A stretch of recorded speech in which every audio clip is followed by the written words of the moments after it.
High dear students, শুভেচ্ছা সবাইকে। আজকে আমি আইএলটিএস নিয়ে কথা বলবো এবং আইএলটিএসের একটি খুব গুরুত্বপূর্ণ বিষয়, আর সেটি হচ্ছে যে একজন স্টুডেন্টের আইএলটিএস যখন সে প্রিপারেশন নিবে আইএলটিএসের রুটিনটা কেমন হওয়া উচিত সেটা নিয়ে মেনলি আজকে আমি আপনাদের সাথে কথা বলবো। তো অনেক স্টুডেন্টই আইএলটিএসে খুব ভালো ফলাফল করতে চান, মানে হচ্ছে যে 7 বা 7+ বা 8+ রেজাল্ট করতে চান। তো এরকম যাদের টার্গেট থাকে তাদের আইএলটিএসের রুটিনটা একরকম হয়, আর যারা একটু কম ফলাফল করলেও চলে, মানে হচ্ছে যে একটু কম স্কোর হলেও যাদের চলবে, লাইক 5.5, 6.5 এরকম হলে যাদের চলবে, তাদের আইএলটিএসের রুটিনটা সাধারণত একরকম হয়ে থাকে। তবে আপনার আইএলটিএস যখন আপনি প্রিপারেশন নেওয়া শুরু করবেন তখন আপনার রুটিনটা কেমন হবে এটা নির্ভর করবে হচ্ছে যে আপনি কত সময়ের ভিতরে আইএলটিএসের প্রিপারেশন নিতে চাচ্ছেন তার উপরে। তো এটা নিয়েই যেহেতু আমি আজকে কথা বলবো, তাই আইএলটিএসের যে রুটিনটা সেই রুটিনটা আপনাকে মানে নিজেরই তৈরি করতে হবে, বাট আমি হয়তো আপনাকে কিছু সাজেশন দিতে পারি যে এই সাজেশন ফলো করে আপনি আপনার রুটিনটা তৈরি করতে পারেন। প্রথমত হচ্ছে গিয়ে আইএলটিএস রুটিন আপনি যখন তৈরি করবেন, আপনি 2-3টা বিষয় মাথায় রেখে আপনাকে আইএলটিএসের রুটিন তৈরি করতে হবে, বা আইএলটিএস প্রিপারেশনের যে রুটিন আপনি ডেইলি কী পরিমাণ প্র্যাকটিস করবেন, পড়াশোনা করবেন, সেটা আপনাকে তৈরি করতে হবে। প্রথমত হচ্ছে কি, আমি একজন স্টুডেন্ট, মানে আমি 2-3 জনের প্রেক্ষাপটে কথাগুলো বলছি। প্রথমত হচ্ছে কি, একজন স্টুডেন্ট যদি আপনি স্টুডেন্ট হয়ে থাকেন এবং আপনি যদি পড়াশোনার সাথে ইনভলভ থাকেন, তাহলে তো আপনার আইএলটিএস প্রিপারেশন নিতে আপনাকে পড়াশোনার বাইরেও কিছু বাড়তি সময় দেওয়া লাগবে এই আইএলটিএস প্রিপারেশন নেওয়ার জন্য। তো সেক্ষেত্রে আমার মনে হয় যে আপনার স্টুডেন্ট এবং চাকরিজীবী দুজনের ক্ষেত্রে আমি আমি আমি বলছি, কারণ দুজনকেই যেহেতু পড়াশোনা বা কাজ নিয়ে ব্যস্ত থাকতে হয়। তো সেক্ষেত্রে আমার মনে হয় যে আপনি যদি ধরেন আইএলটিএসে যদি 6.5+, 7 বা 7+ যদি আপনি রেজাল্ট করতে চান, তাহলে প্রতিদিন কমপক্ষে 2 ঘন্টা আপনি আপনার পার্সোনাল পড়াশোনা রাখবেন। প্রতিদিন কমপক্ষে 2 ঘন্টা, মানে হচ্ছে যে এটা পার্সোনাল পড়াশোনা বলতে আপনি হয়তো বা কোথাও কোচিং করতে পারেন, বা কোচিংয়ের হেল্প নিতে পারেন, টিচারের হেল্প নিতে পারেন, অথবা অন্য কোনো কিছু করতে পারেন। সেক্ষেত্রে আপনি মিনিমাম 2 ঘন্টা আপনার নিজের পড়াশোনার জন্য একটু রাখবেন। যদি মিনিমাম 2 ঘন্টা আপনি আপনার নিজের পড়াশোনার জন্য যদি বাজেট টাইম রাখেন, এবং যদি নিয়মিত 2 ঘন্টা করে, তার মানে এক সপ্তাহে প্রায় 14 ঘন্টার মতো পড়াশোনা যদি আপনি করতে পারেন, তাহলে আশা করা যায় যে 3 থেকে 4 মাস বা 5 মাস, কিংবা কারো কারো ক্ষেত্রে 6 মাসের মধ্যে আপনি 6.5+ স্কোর তুলতে পারেন। তবে যদি আপনার বেসিকটা যদি বেশি দুর্বল হয়ে থাকে, তাহলে সময় একটু বেশি রাখতে পারে। আর যদি বেসিকটা মোটামুটি ভালো হয়, তাহলে 3-4 মাসে আশা করি যে আপনি আপনার কাঙ্ক্ষিত স্কোর তুলতে পারবেন। তবে যাদের টার্গেট 7 বা 7.5 বা 8, তাদেরকে চর্চাটা আরেকটু বেশি সময় নিয়ে করতে হবে। যদি আপনার বেসিক ভালো থাকে, বেসিক ভালো থাকলে সেক্ষেত্রে আপনাকে চর্চাটা করতে হবে প্রতিদিন 3 থেকে 4 ঘন্টা করে। যদি প্রতিদিন 3 থেকে 4 ঘন্টা করে চর্চা করেন, তাহলে আশা করা যায় যে 3 থেকে 4 মাস বা 5 মাসের প্রিপারেশনে আপনি আইএলটিএসে একটা ভালো ফলাফল করতে পারেন, বা এটার একটা সম্ভাবনা তৈরি হয়। ঠিক আছে, এটা একটা বিষয়। আর হচ্ছে যারা ফুল টাইম ফ্রি আছেন, মানে হচ্ছে কি যারা শুধুমাত্র আইএলটিএস প্রিপারেশন নিচ্ছেন, কারণ আমাদের দেশে অনেক স্টুডেন্টই এইচএসসি পরীক্ষার পরে বা ডিপ্লোমা পরীক্ষার পরে আইএলটিএস প্রিপারেশন নেয়, যেহেতু তারা দেশের বাইরে যাওয়ার জন্য অ্যাপ্লাই করে। তো ওই সময়টা তারা অনেকেই ফ্রি থাকে। যদি ফ্রি থাকে তাহলে আপনি 3 থেকে 4 মাসে আইএলটিএস যদি বেসিক ভালো থাকে কভার করতে পারবেন, এবং একটা ভালো ফলাফল করা সম্ভব। এবং সেক্ষেত্রে আপনার প্রতিদিন আপনার কোচিং বা আপনার টিচারের সময়ের বাইরে অতিরিক্ত কমপক্ষে 4 থেকে 5 ঘন্টা আপনি সময় দেওয়ার চেষ্টা করবেন।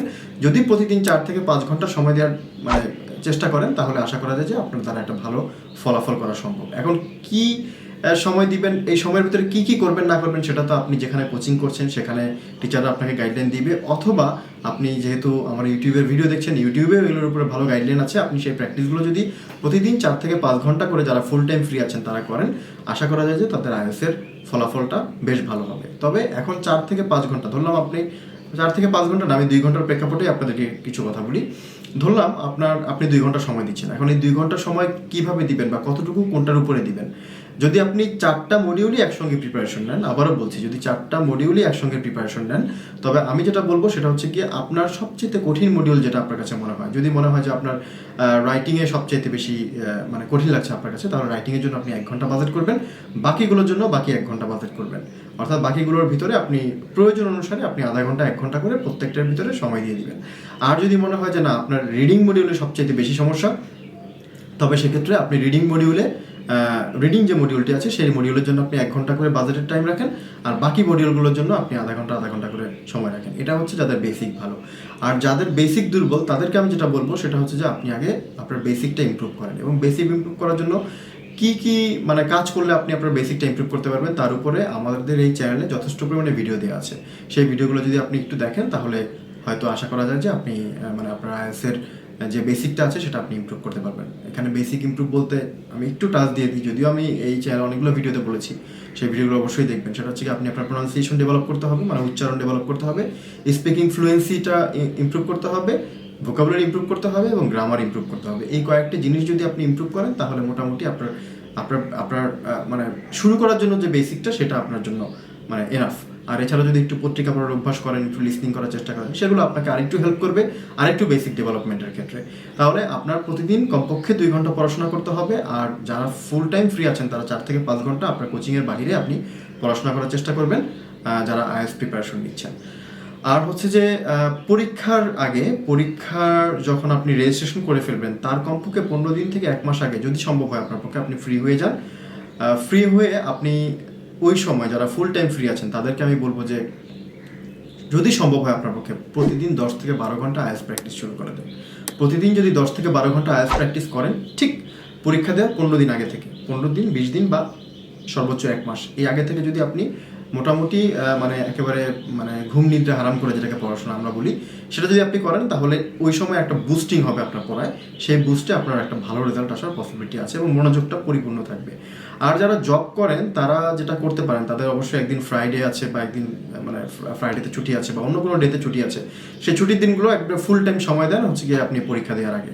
এবং অন্যান্য দিনগুলোতে যখনই আপনি কাজের থেকে ফিরবেন, যখনই আপনি সময় পাবেন বা স্টুডেন্ট যারা আছেন যখনই আপনার পড়াশোনা থেকে ফ্রি হয়ে যাবেন তখনই আপনি ভালো করে আইএলটিএস প্রিপারেশন নেন। আমার মনে হয় যে এই শেষ সময়ের যে 15 দিনের যে ধাক্কাটা, এই ধাক্কাটা আপনার আইএলটিএস প্রিপারেশন নিতে অনেকটাই হেল্প করবে এবং এটা আপনাকে মানে একটা ভালো রেজাল্ট এনে দেওয়ার পসিবিলিটি সবচেয়ে বেশি। আর আরেকটা বিষয় হচ্ছে যে আইএলটিএসে আসলে অনেকেই আমাকে প্রশ্ন করেন যে স্যার আমার কি কোচিং করতেই হবে? দেখেন, আপনার কোচিং করতে হবে না, কোচিং করাটা জরুরি না, কোচিং যে করতেই হবে এটা জরুরি না। আপনি নিজে নিজে আইএলটিএসের তো ইউটিউবে অনেক ভিডিও আছে এগুলোর উপরে বা অনেক ব্লগ আছে যেগুলোর উপর আপনি আমার সাইটেও বেশ কিছু মানে আমার একটা ব্লগ আছে, সেই ব্লগের লিঙ্কটা আমি আমার ভিডিও ডিসক্রিপশনে দিয়ে দিচ্ছি।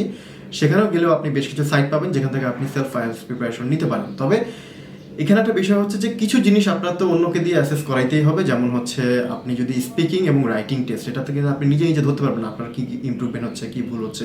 এই কারণে আমি বলবো যে অন্তপক্ষে এই দুটোর জন্য হলেও আপনি মানে আপনার নিজের আইএলটিএস যদি কোচিং করা সম্ভব হয় কোচিং করান, অথবা যদি আপনার মক টেস্ট দেওয়া সম্ভব হয় আপনি মক টেস্ট দিয়ে এই দুটো অ্যাসেসমেন্ট করান রেগুলার।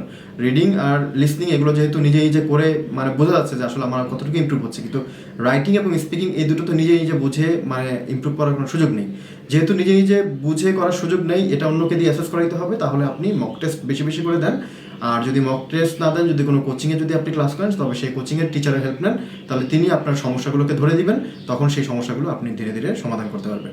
তো ডিয়ার ভিউয়ার্স, আমার মনে হয় যে আমি আপনাদেরকে বোঝাতে পেরেছি যে আপনার আইএলটিএস রুটিনটা কেমন হওয়া উচিত। নিজের জন্য যখন থেকে আইএলটিএস প্রিপারেশন নেবেন প্রতিদিন 2 ঘন্টার সময় বাজেট টাইম এটা রাখবেনই, এবং যেখানে যাই হয়ে যাক না কেন আপনার এই 2 ঘন্টা যেন কোনোভাবেই নষ্ট না হয় সেটা খেয়াল রেখে তারপর আপনি আইএলটিএস প্রিপারেশন নেওয়ার চেষ্টা করেন। তো আশা করি আমার এই গাইডলাইনটা আপনারা ফলো করার চেষ্টা করবেন। যদি আমাদের এই ভিডিওটি ভালো লেগে থাকে তাহলে বন্ধুদের সাথে অবশ্যই শেয়ার করে দেবেন, আর অবশ্যই কমেন্ট করবেন, কারণ আপনার কমেন্ট হচ্ছে আমার মোটিভেশন। তাই আপনার কমেন্ট যদি আমি পাই, আপনার কমেন্টের পেলেই একমাত্র আমার ভিডিও করার আরও বেশি স্পৃহা বা ইচ্ছা তৈরি হয়। তো আজকের এই লেসনটি এই পর্যন্তই। সবাই ভালো থাকবেন, সুস্থ থাকবেন। Thank you very much.